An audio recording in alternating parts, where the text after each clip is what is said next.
Welcome back to the Social Selling Podcast. And I am joined today by one of my favorite guests, and in this rare scenario, a sister, a social selling sister. There are two amazing ladies in the world that are killing it in the world of social selling. And just coincidentally, they are both sisters, which I don't think I've experienced ever before. But today I'm joined by a longtime friend and someone I admire massively on LinkedIn, Sophie Allen. Welcome to the podcast. Thank you so much, Daniel. And I hope it doesn't get too confusing because me and Holly sound so similar. You sent me a voice note the other day and I started listening. I was like, that sounds exactly like Holly. So for your sister is Holly Allen, and both of you have tremendous social selling brands on LinkedIn. You both teach social selling. You're both massive advocates for it. And it's so amazing that obviously you are sisters, which isn't something I think I've ever seen on the platform. But it's going to be great to sort of look at your experiences with social selling, because I think you've both had obviously similar journeys, but also very different ones. So I'd love to kind of kick this off and take the listeners and viewers back a little bit to when your social selling journey started. Yes, absolutely. So for me, my social selling journey was massively influenced in terms of the way that it started when Venetrix, the company that I used to work at, hired a lady who I'm sure you are familiar with as well, called Tara Jackson. Mm-hmm. And she essentially started posting about jobs that we were recruiting for on LinkedIn with selfies to go alongside the post about the job. And they very quickly picked up lots of traction, did really well, were a very new, innovative, easy way for us to get candidates. So then we basically all started doing it and just saw like a massive increase in, I was on the business development side of the company, just saw a massive increase in like inbound leads and warm conversations with prospects who said, yeah, I know who you are because I've seen all of your LinkedIn content. Um, then when 2020 hit and COVID happened and everybody was working from home, which I think is when we kind of first met each other, Mm-hmm. I just decided to like really personally commit to it as a strategy to generate prospects because everything became so much more difficult. Yeah. People weren't in a receptive mood when you cold called them. So I was like, right, the only way that I'm actually going to break through the noise here is to really invest in my personal brand on LinkedIn and commit to posting. And you've done an incredible job with it. And I think what stands out for me, especially with your content, Sophie, is that you get the balance pretty much perfect between personal and professional. Did you find it difficult at all to start sharing more of the personal stuff? I think back in 2020, people were sharing quite a lot of personal stuff because it Mhm. was such a difficult time for so many people. And I think the unique thing about it was that everybody was in the same boat. Everybody was finding it hard. Everybody was working from home. So that kind of started off the journey for me with personal stuff. I think it also helps that I obviously work remotely, live Mhm. in the south of France, have running as a hobby that I do on a regular basis, which gives me like, and I've just become a mum, which gives me personal stuff to post about. But yeah, I'm glad you've said that I'm getting the balance right because sometimes when I post my running selfies, I do think like, oh my God, am I really posting about going for a run again? But yeah, I think it's really important. I think you've said this on your podcast before to have a mix between the two because both types of content work. So you've got to have a healthy balance.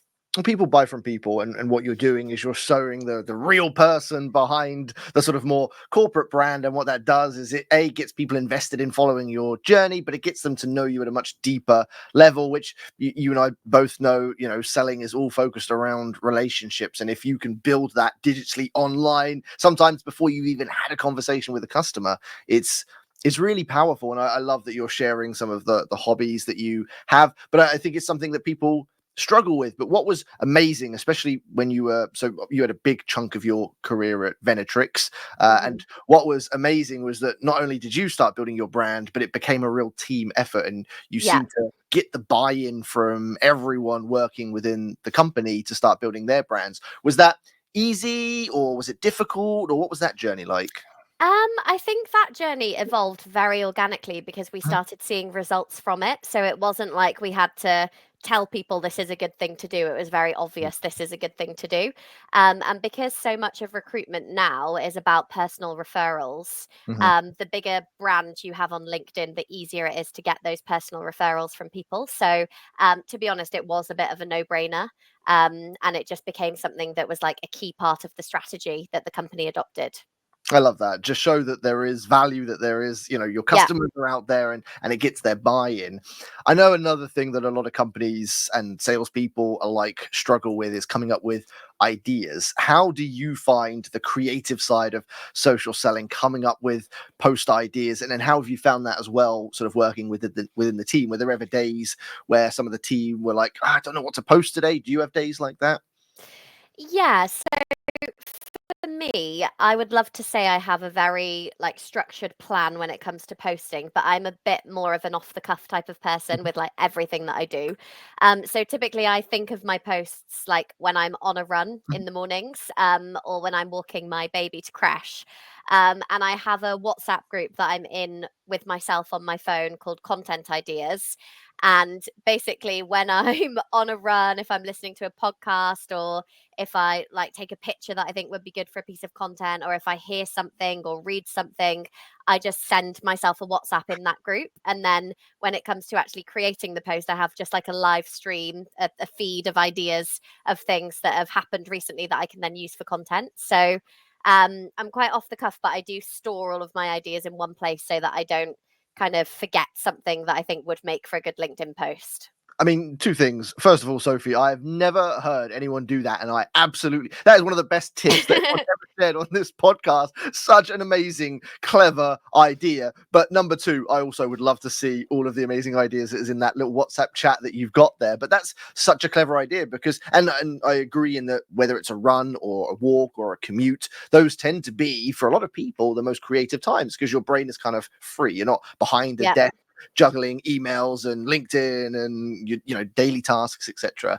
So I love the idea of creating a WhatsApp group with yourself, and I guess you could create one as colleagues, however way you want to do it, but where you can then store those ideas and then come to them as and when you're looking to post something. It's a really genius idea. I really like Good. I think sometimes I look a bit crazy running along the prom, talking into my phone, sending myself voice notes, but I just find it really effective because there's nothing worse than having a great idea and then coming back to do the post and forgetting about it and like kicking yourself that you didn't record it somewhere. So yeah, that's a strategy for me.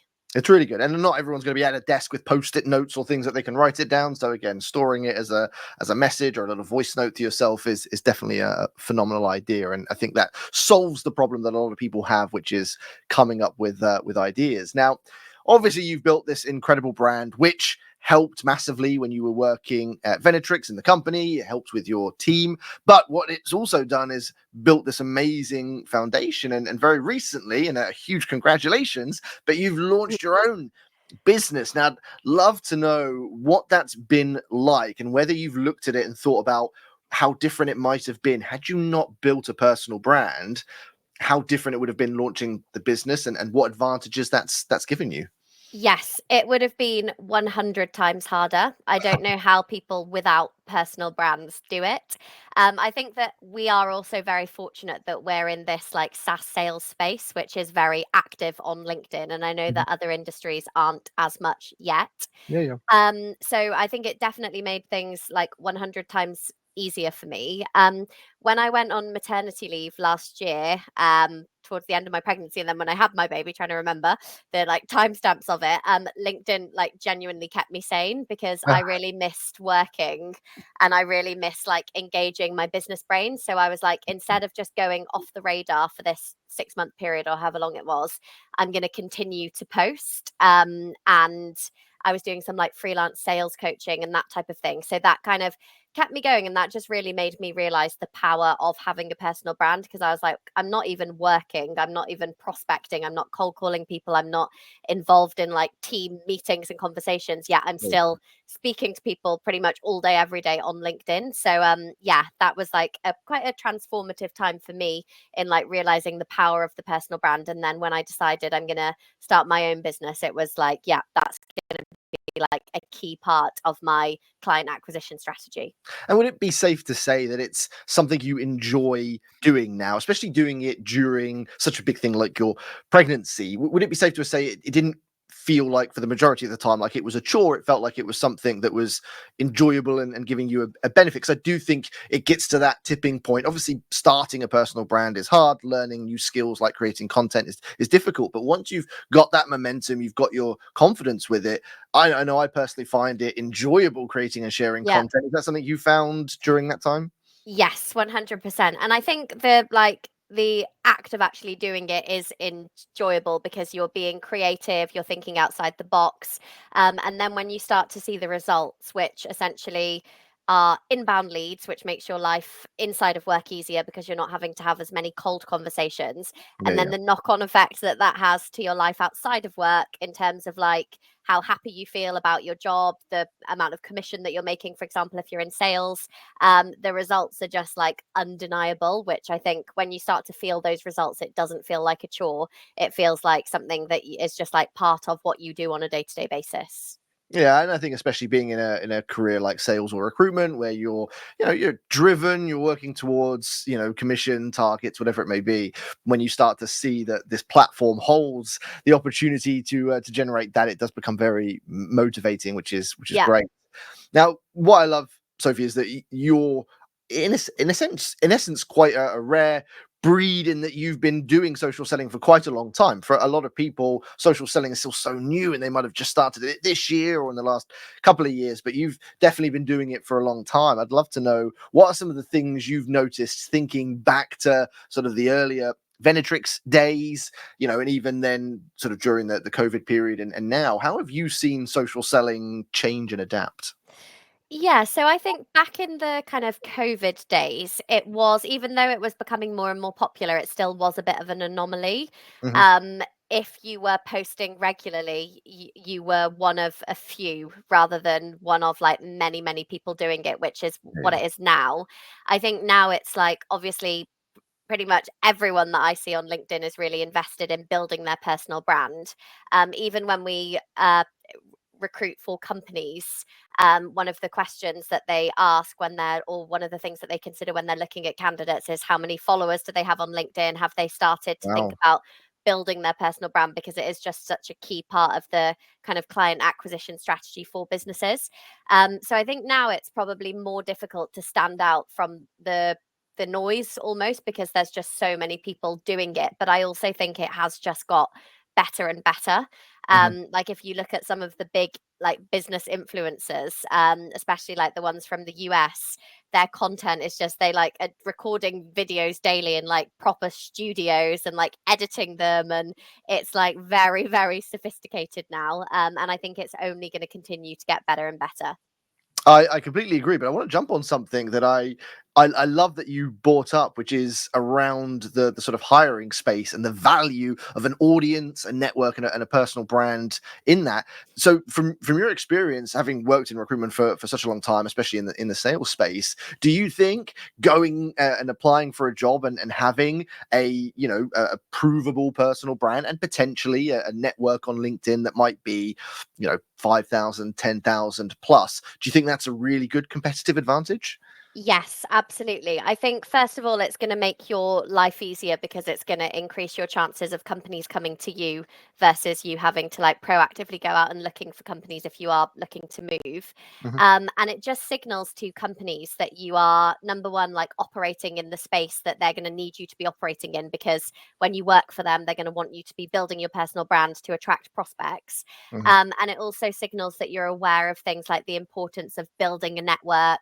It also signals that you're somebody that does step outside of the kind of status quo of what's expected of you on a day-to-day basis by putting in that extra effort to build your personal brand. And just on the other side of things, I think for companies as well, when candidates research companies and they're looking at like, choosing between like three different potential leaders, Mhm. if there's one that's like invested in building their personal brand, has content online to like build trust, create maybe a more human portrayal of themselves, as well as all of the exciting company stuff that's going on, candidates are going to be more inclined to want to work for that person. So I think it, like, from a hiring perspective, it's really impactful on both sides. Love that. It's a two-way street. Such an amazing way to look at it. And I mean, isn't it funny that I don't think there's ever been really a time, obviously in sales, you might have proven success that is going to be, what helps you secure a job. But now you have something you can actually carry with you, because it's not always been easy to take your sort of black book of contacts. Sometimes there's agreement signed, which means you can't touch your previous customers. But now you can have a network that can still be massively influenced and impacted, and then you can transfer it. But I love the flip side of that being that companies and leaders that build personal brands is going to help with attracting and drawing some of the top talent in. And it's funny you say, because I know we've seen social selling grow, but I would say it's still the minority of people, salespeople, leaders, businesses that are doing it. It's definitely grown, but I don't think we've hit that tipping point where it's the majority. I think for a lot of companies, it's still not being utilized. Yeah, I agree. I think maybe because my feed is all SDRs and salespeople, my perception of it is slightly different. But yeah, sometimes when I coach SDRs that are selling into like specific industries that aren't in sales, like, I don't know, HR, for example, Mhm. they say, like, I just don't really know if my audience is on LinkedIn because there's not that many like business influencers from in our client base, for example. Yeah. So yeah, I think you're right. It hasn't reached the tipping point, but it's definitely like getting bigger and bigger constantly. And it's exciting because when I started, it would have been not too dissimilar to when you started, Sophie. You mentioned social selling, and people would laugh at you. It was all cold calling was better, traditional selling. This is just a fad, and it's nice to see that actually it's rightfully earned its respect as a core sales strategy, and it's great to see it starting to stretch out into other industries. What are some of the things you're looking at going into 2025 on LinkedIn and in the world of social selling that you're looking to either experiment with or bring into your strategies? That is a great question. I would really love to do more video. Mhm. I know that organic video kind of performs better than the more kind of edited professional style videos, although I do see lots of those doing very well as well. Yeah. And there's just something about organic video that sometimes I feel I'm not quite getting right. So that's a skill that I would really like to develop and use more, because I think short form video is something that LinkedIn's like really promoting at the moment. And to be honest with you, I would like to have a bit more of a clear plan around the content that I'm posting, because, like I said to you, it is quite off the cuff. And I think that everything is better with a plan. Mhm. So having like clear themes for each post that I'm going to do and having like that laid out ahead of me in time is something that I would really like to do in next year when I have more time to focus on it.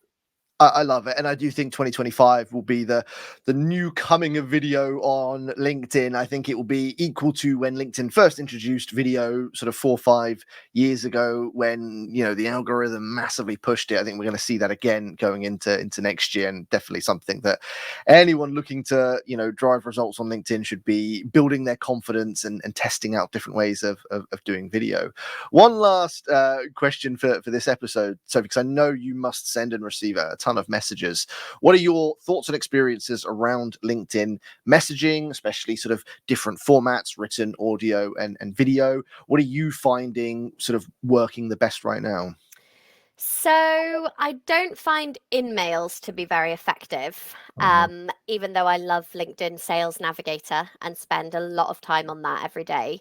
For me, once a prospect accepts, or if I'm already connected to them, the first thing that I will do is send a direct message. Mhm. I keep it short and sweet, and I always put the first line, similar that I do on a cold call opener. I hope you don't mind the message out the blue. And I find that's just I like like a that. polite way of starting the message that's a bit of a like permission based opener style.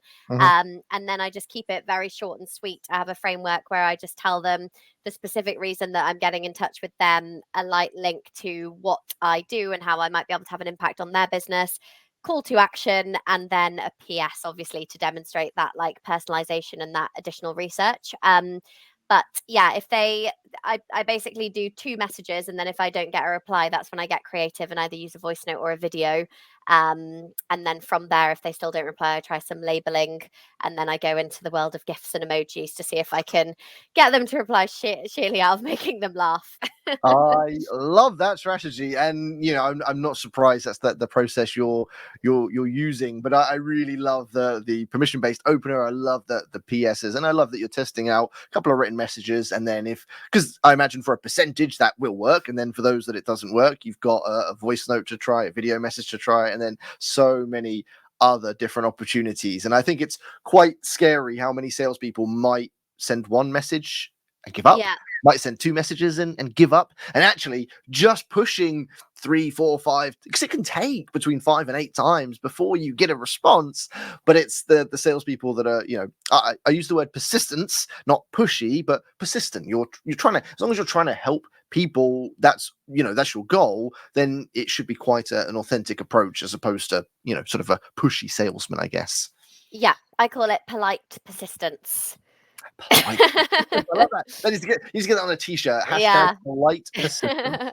That's a perfect way to put the analogy there. Sophie, honestly, you have shared some of the most tremendous tips. I mean, between the WhatsApp group, the messaging, the creativity, I love it, and I know the people that listen and watch this are going to take a ton away. Now, to everyone who has listened or watched this episode, make sure you go and follow Sophie Allen on LinkedIn. I promise you won't regret it. The posts, the content you share, amazing. You share not just great content along your journey, but also your social selling insights are tremendous, because you are living and breathing it, and every day trying and testing different things. So make sure you check out Sophie. And Sophie, thank you so much for sparing some time to come on the podcast today. I'm pretty sure we're going to be inviting you back very soon.